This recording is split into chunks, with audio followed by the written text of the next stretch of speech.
Pinjra Tod itself was a movement in the hostels of Delhi University. It was for space. It was for not curfew and so on. So these girls who begin with questioning and interrogating cages, which patriarchy and society have fixed on them, now find themselves sitting inside a formal jail. We are all incarcerated. In my opinion, every one of us who's sitting over here is also incarcerated because we are policing our minds all the time. What are we going to say? What can we say? What is allowed to be said?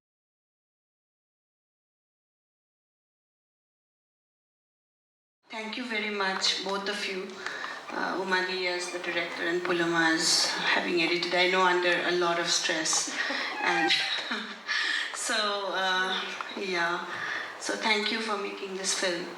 I just wanted to begin the conversation. I was thinking, like, we have Anand sitting here in the audience. You make references to prisoners of conscience. We have Mary Tiller's name coming up. And then also in your body of work, you have been, just in your previous film, you were working with women political prisoners from the emergency period, from the Naxalbari period. And now we have come here. So it's quite a long journey. So I was thinking, like, as a historian and also as somebody who's making these archives, what do you feel are the continuities and discontinuities? What has changed and what has not changed at all in prison conditions when it comes to any political prisoners and also in particular women political prisoners? Like, has anything changed? If it is, then what? And if not, would you like to comment on those? It was meant to be a single film. I was supposed to make one film on political prisoners, women political prisoners.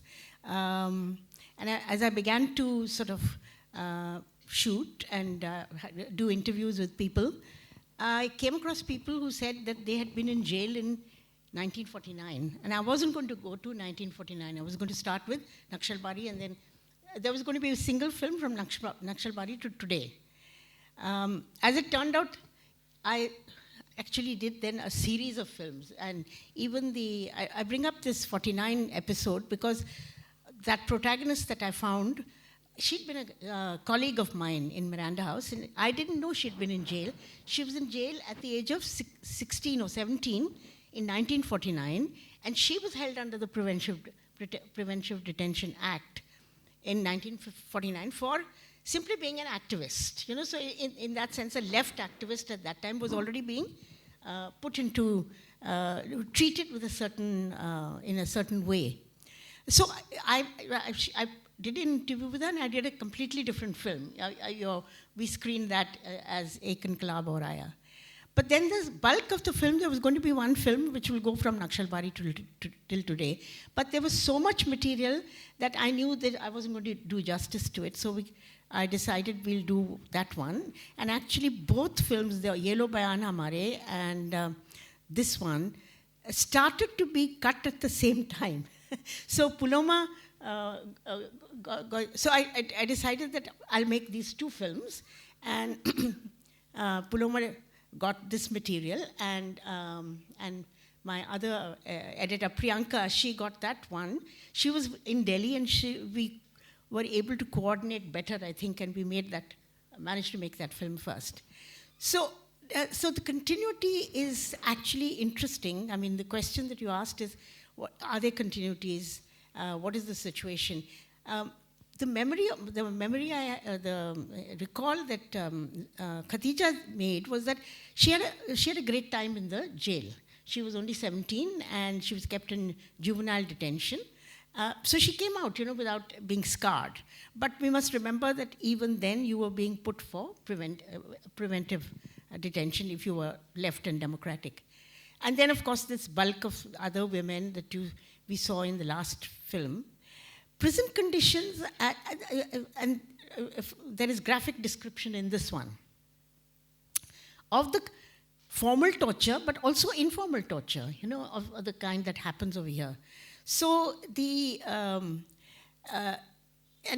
I had responded to the idea of making a film on women political prisoners simply because I'd been through the emergency, And I became political during the emergency. So obviously then in my head, suddenly out of the blue, large numbers of people were being put in jail. And it hit them unexpectedly. That unexpected dimension of being incarcerated for your political work became the theme of what I was going to explore. And you can see that that arc has remained. You have now a generation, maybe I'll make another film on the current group, but there is reference. I mean, Devangana and Natasha are appearing in this film. I mean, for simply being active in the CAA protests, they're in jail. They were in jail. They spent 3 years in jail. So the times have ensured that it's almost like you're sneezing politics in some way, and they'll put you into jail. So that's what has changed. In the arc, you didn't have to be a great revolutionary espousing violence and stuff like that. You just really basically, and Pinjra Tod activists are striking because Pinjra Tod activists began with expanding Pinjra Tod itself was a movement in the hostels of Delhi University. It was for space. It was for not curfew and so on. So these girls who begin with questioning and interrogating cages, which patriarchy and society have fixed on them, now find themselves sitting inside a formal jail for really expanding. So the cages that have been imposed on women are the running metaphor in the films, I think, that I've done. And they also talk about family as a cage. Yeah, exactly. Right. Yeah, that's true. Well, in the morning we were seeing Meghnad's film, which I think sets a lot of context for this film. That was a brilliant choice, I have to tell you. Whoever did that, I'm so delighted because जो मेघनाथ ने वो जो film आपकी है ना, that is the background for all of these women. And by putting both films today, she made my task easy. I mean, the arrangement has been fantastic. I didn't have to do so much B-roll because it was all there in your... Right. So, it was Vikas Banduk ke Nal se, and this one is like Vichar Banduk ke Nal se. So, what I am thinking is that, in your films, you are also interrogating a lot about how a woman enters politics. In many of your films, you have, in this film also, you're almost asking them, like one can already sense that in your interviews, you're asking them, how did you come into politics? Yeah. That must have been one of your... The first question. Right. So, what I wanted to ask you, like both as a filmmaker and as a historian, like when we are looking at the last 50 years, we say the women's movement have made a lot of gains, right? It has. It has come a long way. Do you see any qualitative difference in the answer to this first question of yours? As women enter politics, how and when are they entering politics? See, actually, up until contemporary times, the risk women were taking, the women's movement has not had to confront in a large way its activism in any form. In fact, it has tended to, it has also worked with the state in the sense of change the laws, do this, do that, and so on. So the oppositional stance between the women's movement and the state has been, it's not been visible. It's not been a tension.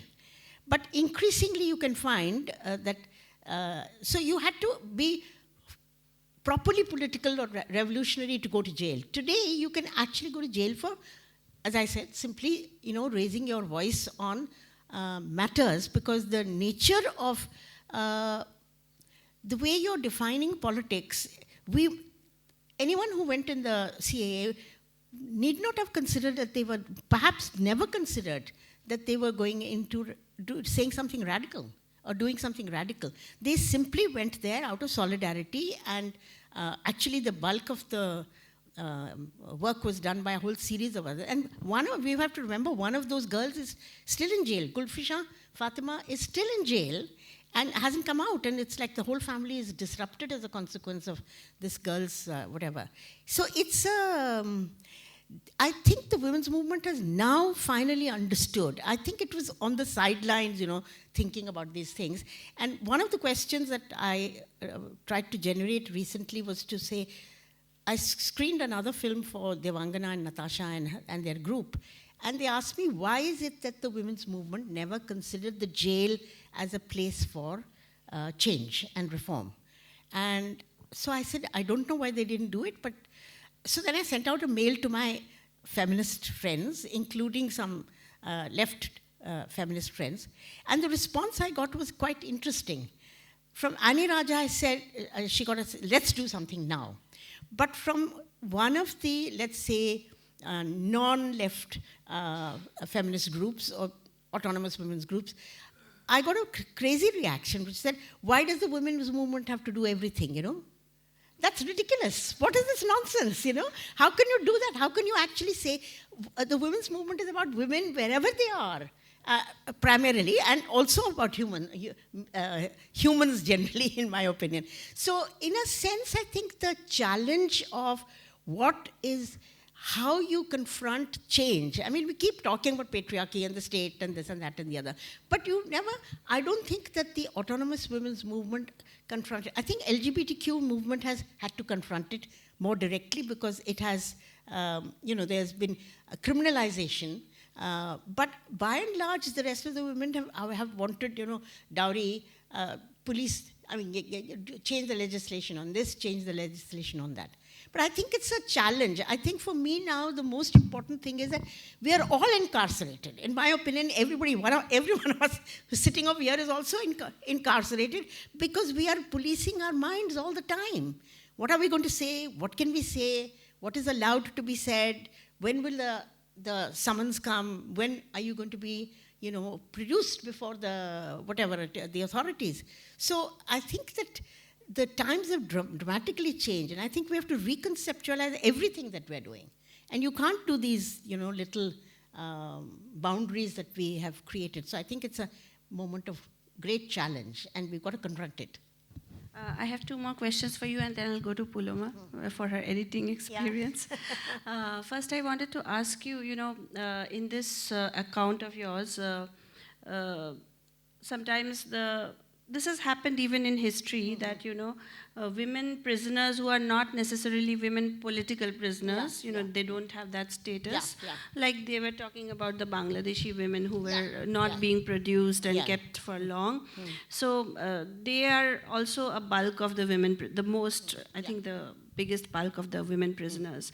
And if we go through women's prison writings in Bengal or other places, we have often found that these women's tales come out often through the writings of women political prisoners. So that is a trend that has continued. So I was wondering, because you started your film with letters and letters written for prison. So if you have, you must be having more material than you've shown us here. So what do you find coming out from the writings of women political prisoners about the ordinary women prisoners who are not necessarily political? Well, actually, if you look at formal writings, informally also they are talking about it, but formal writings, and now Devangana, Natasha is actually doing her PhD on prison conditions. So there's been a quantum leap in formally, doing academic work around it. The prison as a site is being, in fact, reconceptualized by feminists in a certain kind of way, which is to say, most of the women in jail are actually in some ways criminalized because of their stands or their oppression under patriarchy. So someone has killed a husband, someone has killed a mother-in-law, someone has, whatever it is. It's a very diverse set of things. Lots of women who are caught in the criminal activities of their partners and so on, they're also in jail. And there's this simple thing of, you go in search of food and work, the Bangladeshi women, and then they're trapped over here, and then they can't go back, and for long periods they are stuck over here. So I think the way in which one has to think of, and this has been pointed out by people who've gone into jail. Sudha's book, which has just come out recently, it's entirely about the stories of women who've gone to jail for whatever reasons, for a variety of reasons. So I think prison writings are a very rich way of trying to understand what I see as the real challenge and problems, and I really, before I die, I want to do that. Really, I want to do that, which is have an active civil society reaction to what is going on in the jails. I mean, not only for women, but for everybody. What is it? How has that space been abdicated by us as a site for us to agitate around or ask questions around? And it's not been easy to do that. As I was saying, I sent this letter out, I got no response at all. So it seems to me that's a huge challenge. And I think it's a big mistake that democratic rights organizations and so on are making. Of course, they are under the fire themselves, So it's very difficult. I mean, you can be, I'm in PUDR, and under PUDR, I'm under the surveillance also, So at the end of the day, it's very difficult to figure out what is it that you can do. But it seems to me it's a field that is ripe for political, social action, and we're not doing it. Yeah, and I think we can say one of the discontinuities from 50 years back and now is the total absence of a Bondi Mukti Andolon, which is like complete absence, and maybe it's also because of the fractured natures of the organizations. Small organizations, like many of these women belong to not very big organizations. And although Anjum Jamrud says something very optimistic about people changing and gaining more strength after they come out of prison, but we've also seen the opposite. Yeah. We've also seen people being completely broken and collapsed. And as Soni was saying, the structure is like that. Yeah. So I think that's one big discontinuity. So coming to Puloma, I just wanted to ask you, because you're working with probably hours and hours and hours of interviews, and then you're, doing this. So how was the editing process? What were your main challenges, and how did you go about it? I think the problem, in a sense, it's not really a problem like that, is because Uma ma'am conducts very comprehensive interviews. So every interview is like a film in itself. So where do you open up an interview and where you connect it conversationally to another interview is the issue. And the context of every interview is just so different in a sense. And also I remember very early on, Uma ma'am asked me to join her at a conference in TIS, and this was a kind of an orientation for me towards the issue, etc. There was a conversation which stayed with me, which was to not mark a person who's incarcerated just by the incidents of incarceration itself, that they are people and they kind of live with incarceration and then they evolve or they become different people through that process. So to hold on to that while listening to these stories, and that was difficult in a sense. It was also difficult to let go of absolute gems, like Shamim Modi had this extremely visceral recounting of an attack that was mounted on her by somebody in her apartment building who was probably sent by the people who were against her, and he attacked her with a knife and they slit open her throat, and how she survived that attack. So in that sense, the perpetual, kind of back and forth was, should we keep all of this? Should we kind of etch them out as full people? Or should we then look at, a tidied up film in a sense? But then you also have to have a sense of passage of time, right? Yes, exactly. And which is very difficult in that sense to bring about in these. So what I tried to do was to kind of pretend all of them were sitting in the same room or were in a part of, a same conference, let's say, and they were putting forth their experiences, and so that in some ways they could talk to each other, or they could probably, form bridges of some ideas and come together to say some things loosely even, but suggestively, so that later on people have some points of conversation or discussion with. Stan was my teacher. So I was thinking of, to find out what are the other problems that the people see in the death. So your whole film was reminding me of Stan all that time. Thank you. Well, actually, this film was made literally on a touch and go. I think the last cut reached them only 2 days before the screening. And I did want to put, I wanted to put a dedication to in the film for Stan Swami. I will do it in the next cut, okay? So he's very much actually, we have to. Usually in jail, we have also personal experience of being there. Yeah. So what is happening there is terrible. Yeah. Human right there has to be fixed up first. Absolutely. And actually, in Stan Swami's case, what's in my head the most significant thing is, why was he put in jail at all? It had nothing to do with Bhima Koregaon. He had documented 4,000 tribals who were in jail. And it is because of that he's been sent to jail, not because of anything else. So you can see how, in that sense, it's very dangerous to do jail work. Because jail is a site of political, you end up there because of political repression, but it's also a site which must be invisibilized.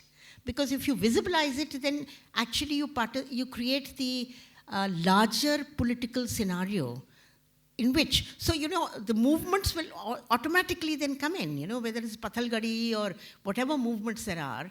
The fact is that the incarceration is not hanging in the air. The incarceration is because there is repression on so many movements, and that's really important. I was just wondering, when I was watching the section on Bangla, also watched your other films, when we read the jail memoirs, we see a substantial amount of people who are just imprisoned for being from a different state. Like now we have the question of NRC and detention camps also coming up. So that is also a kind of incarceration.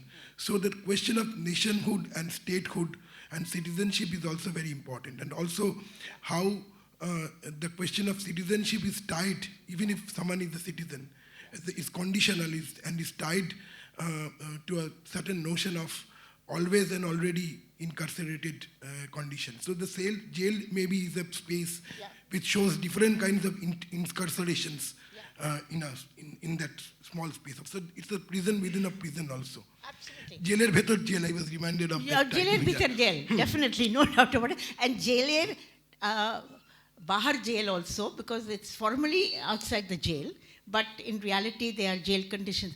I have to stop my films on prisons, but actually there is a film staring one in the face, and that is the contemporary moment in which people, beginning with the NRC, and forms of incarceration that have been created, and then forms of resistance which in 20 years ago would have been treated as ठीक है, ये चल रहा है. But in this condition, it is leading to major sense of what's it called, threat to the political imagination of the state. So it has to be incarcerated. So maybe I have to do one more film, but let's see. I mean, Pension Pictures, I think, can fund it, and I will continue to do that. But you have to stop somewhere also. Yeah. So we'll take one last question. Actually, I wanted to talk about the power politics inside the women's cell. As in, there are senior prisoners. I'm not talking about the jailers, but there are the senior prisoners who are who take their power onto the newer prisoners or to the weaker section inside the women's cell. So it is not. It is like, how do we analyze it? Like, it is not about the power which the state is instating, but it is indirectly. But then it is not directly the power which the state is instating. But then, it is like a feeling of like, I have been staying in the prison for a long time, so I can do this. Like, how do we analyze this exactly? Well, right from the beginning, and one of the best parts of my what got left out in earlier Yellow Bayan Hamare was a description of a jail riot that's caused by the women prisoners. So Rajri and Minakshi and all of them, they staged a little revolt in which they took various items off from here and there, and their target was not the jail, but the convict prisoner, a convict jailer, who actually was wielding power worse than the jail authorities was.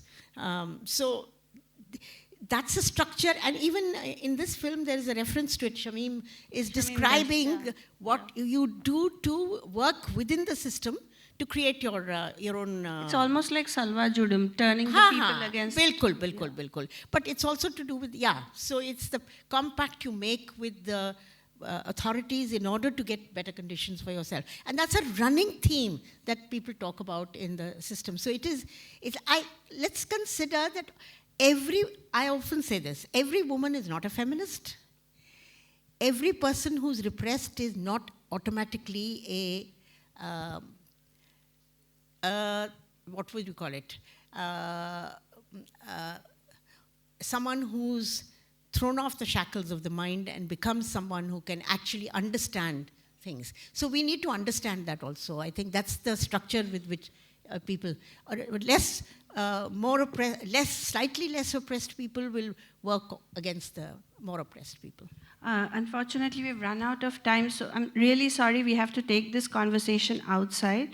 Just wanted to end with this one comment from my side. I was remembering in Arundhati's talk, she started her talk saying that mentioning about this Tata Lit Fest that's going on. I was listening to Soni Sori and Soni Soy and Sini Soy, and I was thinking that when we are talking about these corporate-funded Lit Fests, we should remember that it's on the blood and sweat of these women that are being whitewashed, and we should also understand the timings, because only after Kalinganagar, Kashipur, and Shingur and Nondigram happened, they started a Lit Fest in Calcutta. So we better remember that, because this is a platform where we should again and again and again remember that we should not participate in whitewashing of something that stands on their blood and sweat. So with that, let's conclude this session and reconvene after the lunch break.